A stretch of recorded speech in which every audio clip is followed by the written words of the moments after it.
it's crazy, but it's You're watching Channel Z, the world's leading zombie apocalypse channel. Broadcasting live from Studio Z. makes me act the way I do.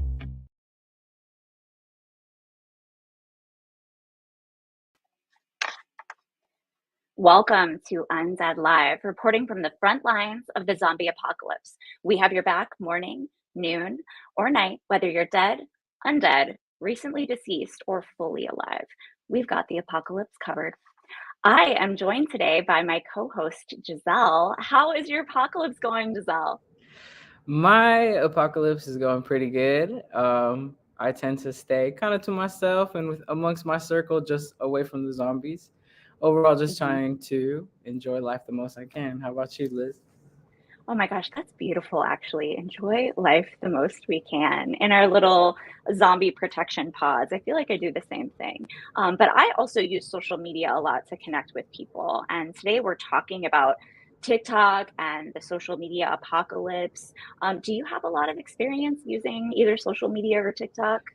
So I love TikTok. I don't like to post, but I love to watch TikToks. I think that it's a great way to help me connect with the world. Like, I learn so much about what's going on around the world with other people. I love seeing other people's perspectives. And also, I think my life has gotten way more fun because of TikTok, because TikTok shows me all these cool. Mhm. And so ever since I had TikTok, I feel like I know more about the city I live in. I've seen more places. So I definitely love TikTok. Oh, I love that. That's one of the things that TikTok is really good at, right? Is serving you things about the communities that you care about. I started using TikTok in maybe the first month of the pandemic, and now I am not obsessed, but I use it quite a bit, and it's to connect with people and to feel like I'm part of the communities that I care about. That's so true. Um, Today, though, this episode is mostly in response to the news of a potential TikTok ban that has really hit the media cycle in the past couple of weeks. We're going to talk a little bit about how we feel about that. I know I have really strong feelings. So, will TikTok be banned in the US? I think this is like the second time that they've tried this, right? This is the second, yeah, the second administration in a row that has tried to ban TikTok. And will that impact the way that we consume and spread information? I know that that would definitely impact the way that I do this. So what about social media should be legislated either in the US or globally? I think that's something that we'll talk about today. So I want to ask all of the people that are watching today, so just like Dave and Athena are already commenting, if you have any opinions, pop into chat. If you're watching this after we go live, pop into the comments and let us know what you think. We'll be bringing in some of those perspectives throughout the episode. I think that a question from Athena is a really good, way to start. And Giselle, if you have any tips for how to make TikTok work for you and not against you, what do you think? Well, I think with TikTok, just don't put all your information out there. Use it to see things, see what's going on. But, if you don't want to, there's no need to share a ton of stuff. And I think it's really up to each individual about like how they handle their privacy. Yeah, I think that's true, and it's true for all social media. I think that there's a lot of hype about TikTok as a social media platform that might not be incredibly safe, but are any social media platform safe? I think it's degrees of safety, and that's so smart and good advice to be careful about the information that you put out there because, like, there's always a stalker, right? There's always someone waiting to get your information and use it for ill. So thank you. That's a perfect Yeah. way to start. And I think maybe a Yeah. really good transition to just talking about social media in general with our first guest today, who I think we want to bring on immediately. Yeah, perfect. Let's welcome Emily Zarka back to Undead Live. Hi, Hello, thank Emily. you so much. Thanks for having me here. Dr. Zarka, it's always amazing to have you back. Welcome back to the Channel Z universe. How's your apocalypse going? Pretty well, all things considering. It is the start of the week, so I feel like it's a brand new apocalypse every Monday that we tackle, but getting through it per usual. Absolutely so true. Emily, thank you so much for joining us this morning. I was wondering if you could tell us a little bit about what it's like to be a creator on TikTok and other social media platforms, especially when it comes to your professional life. Yes, I'm a begrudging TikTok user and content creator. I will say I'm fortunate enough that I don't have to edit a lot of my own videos, but I do research, write, and record them, which feels just one more thing that I have to do, one more demand on my day. So I have very mixed feelings about being on social media, but I'm like you, Giselle. I try to make it work for me, not against me. And so for me, that means branding myself across all different platforms. So not just Twitter, but Instagram, TikTok, all the social medias. I love that. And it's so good to get a creator perspective. So as I think these social media platforms are changing so much, right? So we have Elon Musk and Twitter, right? We have a potential TikTok ban.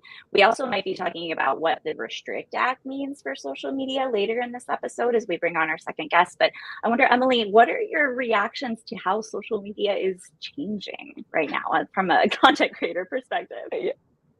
It honestly feels like the second I get a hold of one social media, something else is created, right? So we have TikTok, but now YouTube Shorts is a thing that they're pushing a lot. And I think that's the thing that a lot of people don't realize, that as a content creator, there's all this stuff going on behind the scenes. So if all of a sudden one of your favorite creators or someone you follow is making one certain kind of video, or changing their content, or even things like filming perspective, it's oftentimes coming down from the platform itself saying like, okay, well, we're only going to promote reels on Instagram. We're only going to promote shorts on YouTube. So we're sort of forced to start creating content in different ways. And for me, that's something I struggle with, just because I consider myself an educator before I'm a digital, like YouTuber, digital, I guess, subscribed content creator. So it's a lot to wrap my head around, and people are far better at it than me. With Twitter is interesting, since I am verified on Twitter, and it did take me 4 years to get verified. And then Elon comes in and it's all chaos. And I refuse to pay for Twitter Blue, so I might be losing my status soon, but who knows? It's just another way of people trying to make money and, I guess, manipulate the users who do rely on these things, like myself. I don't have the luxury of not being on Twitter for my own career. So I'm kind of forced to do those things. I have two follow-up questions for that really quickly. So one, could you tell us a little bit more about the Twitter Blue controversy? Because it seems like that's the thing everyone's talking about when it comes to Twitter. Yes. So the Twitter Blue controversy is, since Elon took over Twitter, he basically said like it's a platform for the people, which of course I'm not even going to try to rant about that too much, considering all the changes that he's making that make it not for the people. But basically, before Elon took over Twitter, you had to prove your legitimacy as a brand or as a person to be notable in some capacity. So this was really helpful for journalists who were trying maybe to get interviews and to sort of combat fake news. Having a Twitter verification checkmark was a way to basically add legitimacy and value. And like I said, it took me 4 years and multiple attempts to try to actually get verified. But now Elon is saying like, hey, if you pay $8 a month as an individual user, you get Twitter verified. There's really nothing you need to do besides prove your identity. And even that is very loosely used. And I know for PBS that I work for, the big thing right now is that Twitter is trying to charge companies, including nonprofits, $1,000 a month to become verified more in the traditional Twitter sense, and then verify other users. So it's kind of a cluster on Twitter right now of just check marks, and there's yellow check marks now and gray check marks, and the check marks mean nothing. But for people like me, I'm a little bitter that I finally got verified, and then now it might be taken away. But yeah. I would be so bitter. I also feel like we have some comments coming in. So from Erica, a big pharma clone with a blue verified check mark posted that insulin was free, right? So it's like it's an interesting ecosystem that we live in now, where some good things are happening because of this, but for the most part, it's really just like changing the way that we use social media. But I think maybe we have something here about maybe we're going to return back to TikTok. Is that right, Giselle? Yeah. So, I mean, before I kind of go back to TikTok, I wanted to say that I think it's crazy now that, you know, people can pay for their blue check mark. Now we kind of don't know what's legit, what's not. And then you mix that in with all these AI generated images, and now you have a bunch of things on the internet that you don't know what's real or what's fake. But Emily, I was wondering, you know, how do you think we can combat that? And also, just in general, do you feel like a huge pressure to not only post on TikTok but also make videos for all these other social media platforms, like you said, YouTube, Instagram? Like, is that a lot of pressure for you? And yeah. It does feel like a lot of pressure, because I do research and write all my own episodes for Monstrum, and the way the platforms work, and honestly user fatigue, people like to see new stuff. So it's not enough for me just to like briefly summarize my YouTube video. And frankly, I don't want to do that because that means less people are going to go watch it. So for me, it's about creating new content that's tangentially related. So I did see a point about something I've created recently. So for instance, I'm a huge zombie nerd. Obviously, I'm here. And I was frustrated that people were deciding to call The Last of Us infected, not zombies, because of my definition of the zombie. So I actually just filmed a 5-part series that will be released in like little chunks on YouTube and maybe TikTok as well, because why not? I try to get the most bang for my buck, let's put it that way. But I have to tip my hat to creators who do completely different content for each platform. I just don't have the energy or, quite frankly, the patience to do that. Can you tell us a little bit about how it fits into your job? Like, why do you have that need to make social media content? I actually started branding myself as a monster expert before I earned the title when I was still a PhD student. And I actually found Twitter a really effective way to collaborate with other educators across the world and sort of get my name out there, since I'm not in a traditional tenure track job, but I am still in higher academia. I often struggle with like having a foot in both worlds. And I personally have found academic Twitter to be a really fruitful and helpful space. So that was sort of my first intro into social media. And then I do feel pressure for my own personal brand, but also it's part of my contracts oftentimes that I do need to produce this additional content. And there's lots of reasons for that. One of them is money. I know I saw money in the comments being mentioned, but for like the company that I work for, PBS, that money goes directly into funding more content that is educational. So I think the way that I try to combat all of this is to do my research and be as transparent as possible and fact check everything. I think that should go without saying, but with the controversy of verifications and all the stuff going on, it's never only rely on one source is probably my biggest piece of advice.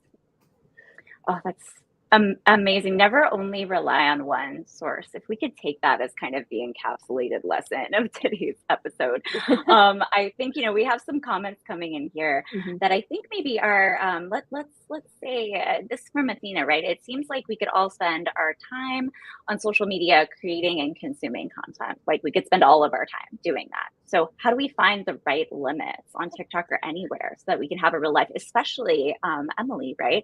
This is part of your job, right? And this is maybe also like, I'm not going to rant about capitalism, but this is a capitalism problem, right? Because we can talk about the ways in which social media was imagined to be, just kind of a democratic space, but was instead kind of taken over as a tool for professionalization. And I'm on academic Twitter too, right? There's a pressure to kind of perform on these social media platforms. So Emily, what do you think?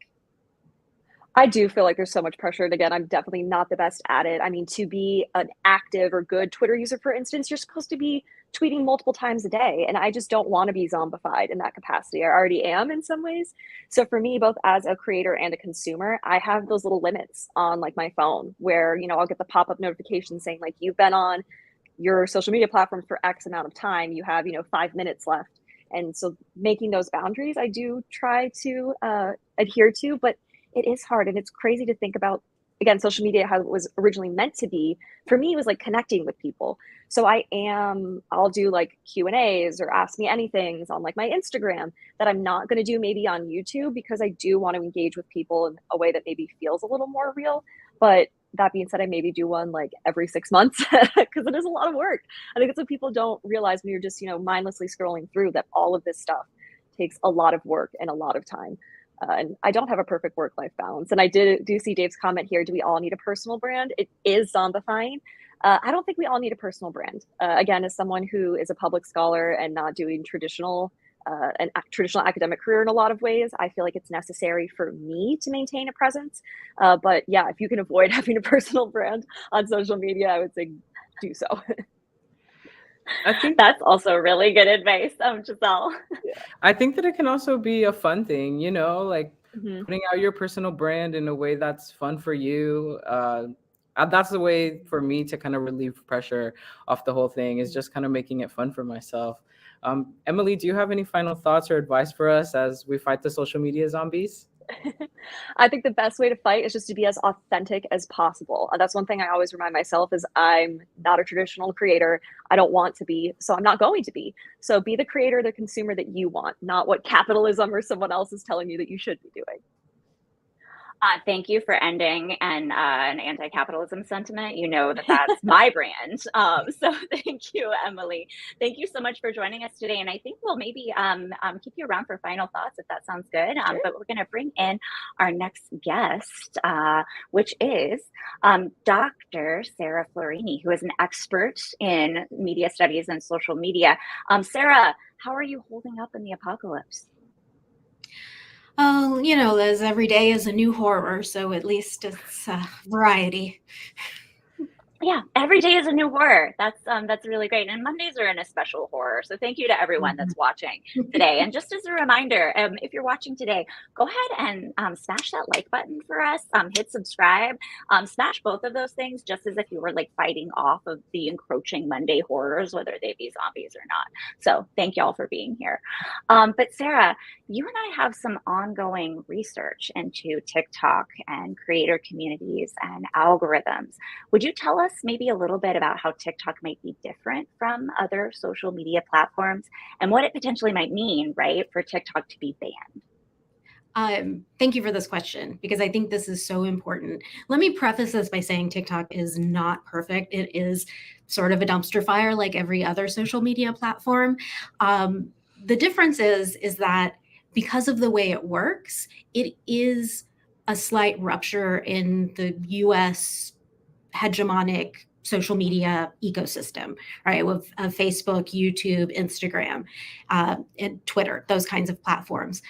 Because in those platforms, the way that content is prioritized is it's sort of a winner takes all approach, right? You're going to see things by people who have enough money to pay to get their content promoted. You're going to see posts by celebrities, and you're going to see posts by content creators who already have large followings. But TikTok tends to prioritize variety and surfacing new content. So their algorithm is going to prioritize showing you a different variety of things to see if you like them. So it can really hone in on those niches that it's famous for. So you will see videos from content creators with a couple hundred followers, right? And so that this makes it a very different platform where people who don't already have large followings can get their voices heard and can get traction in a way that they really can't on other platforms. So despite its faults, it's a really, really important part of the social media ecosystem for everyday folks. I think it's really great to describe it as a rupture, because I think it's a rupture in a lot of ways, and that's what kind of maybe makes it. And this is speculation, not an expert, but maybe that's what makes it so dangerous, right, to the U.S. and why we keep talking over and over again about a U.S. ban on TikTok, with the understanding that there are some countries that are already introducing legislation to kind of limit both TikTok and other social media platforms. And their kind of not control, right, but influence on not only individuals, but also, I can't remember what country it is, Sarah, that has like banned the use of TikTok within kind of like governmental buildings, right? There are, I don't remember the exact, there are a variety of them. From India has banned it completely from the country, to in the US, we've banned it from being on government issued devices, which is smart, but also you shouldn't have most apps on government issued devices if you have a security clearance, because the device, the apps, all of that is designed to suck up information. Mm-hmm. That is such a good point. And one of the things that, we talk about a lot is, how is TikTok different from any of these other social media platforms? How is it different from Meta? How is it different? They're all collecting data on us. We have a comment here from Athena. It seems like TikTok is almost more democratic given the algorithms that Sarah describes. And that is a word that I think is a really important word, right? Sarah, could you talk about this a little bit? More democratic, maybe. Democratic, no. Like I said, TikTok has its own set of problems. Early on, it was it sort of confirmed that it was suppressing the content of queer creators, Black creators, creators with disabilities, and fat creators. They said it was an anti-bullying measure, sort of like, if people aren't aware you exist, I guess they can't bully you. And if you listen to creators from historically excluded groups on the platform, often their reach is limited, often they don't have the same opportunities to monetize, things like that. So I like to describe it as a rupture because it is a space where people can kind of figure out how to use it in a way that gives them a little bit more reach and a little bit more space. But I wouldn't go so far as to call it, right, like I said, more democratic, but not necessarily democratic. I like more democratic, but not. That should be a tagline somewhere. Thank you, Sarah. And then I will just very quickly talk about this question from Pam Winfrey. Is there an age limit on TikTok, and are they considering it? One of the things that hit the media cycle and has been hitting the media cycle, right, is that there should be an age limit on TikTok. And there are, children that are in danger of being, under the influence of predators. But however, I think what some people don't know is there is an age limit on TikTok, and the company is actually taking measures to figure out where people are lying about their age and suspending their accounts. So again, I think, Sarah, this is kind of part of the media cycle, media hype that we're seeing around this particular platform. And we could project our own opinions on why that is happening with TikTok and not other companies like Meta. But maybe this is a really good transition, Sarah, to talk a little bit about the Restrict Act, which is the kind of the reason why the TikTok ban hit the news cycle. Really, the Restrict Act isn't about banning TikTok. Sarah, I wonder if you could tell us a little bit about what it is about. Sure. And I want to preface this by saying I'm not a legal scholar. I'm not a policy scholar. I have made efforts to see what those folks have to say about this, and I have read the bill. But basically, the Restrict Act, we need to be careful because there's a lot of misinformation about it. Again, in the same way that TikTok is more democratic but not democratic, the Restrict Act is bad but not as catastrophic as folks often are making it out to be, with the $1 million penalties for using a VPN. That does not seem to be in the bill, with the internet-wide censorship is not really in the bill. But what is interesting is that the bill is written quite broadly to target any kind of technology, whether that be devices, software, social media platforms that are owned or in some way controlled by what are labeled foreign adversaries. And the list now includes China, Russia, North Korea, Iran, and Venezuela, under specifically under Moros's leadership.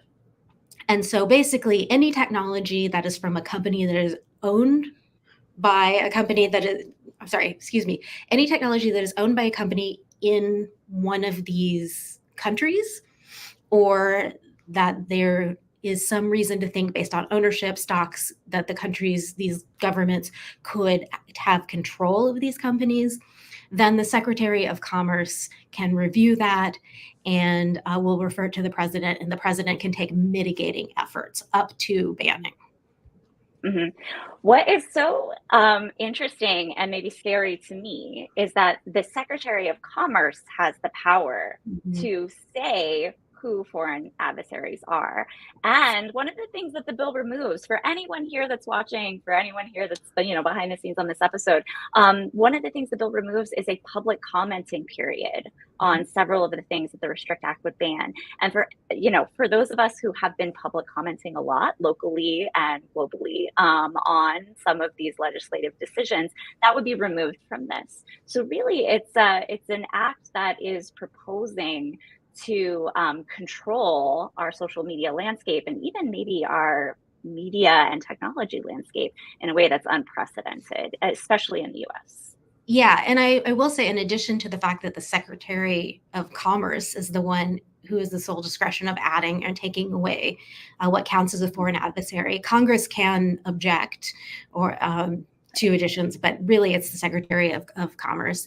In addition to that, there is only one court jurisdiction in which anybody can challenge the Restrict Act or any of the mitigating efforts that the president decides to put in place, and that is the DC federal court.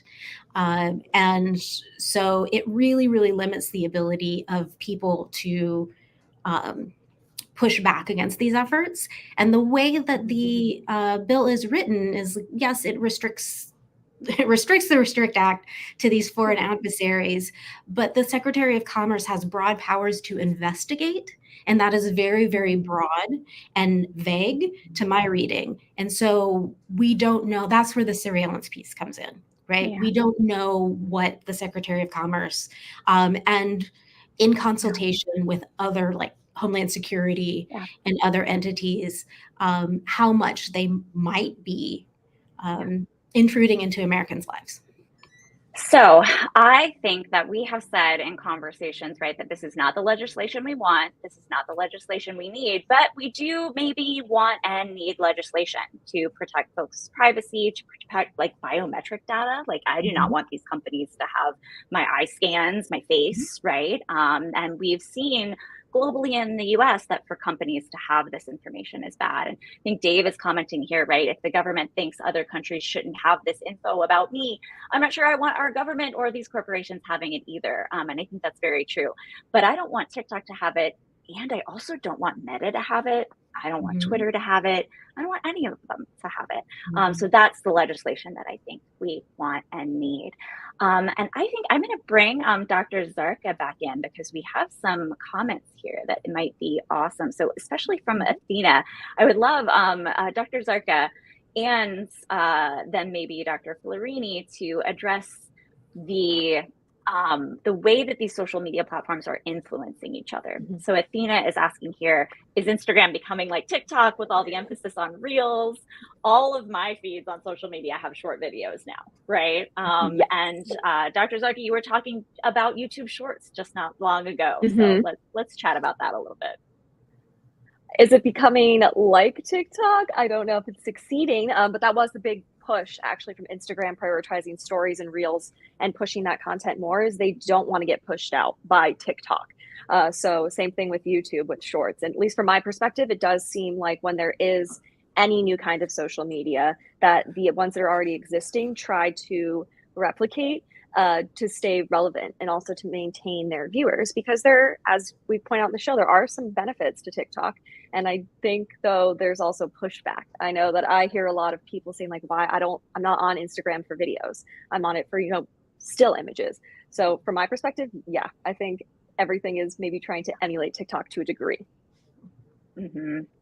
I think so too. Dr. Florini, what do you think?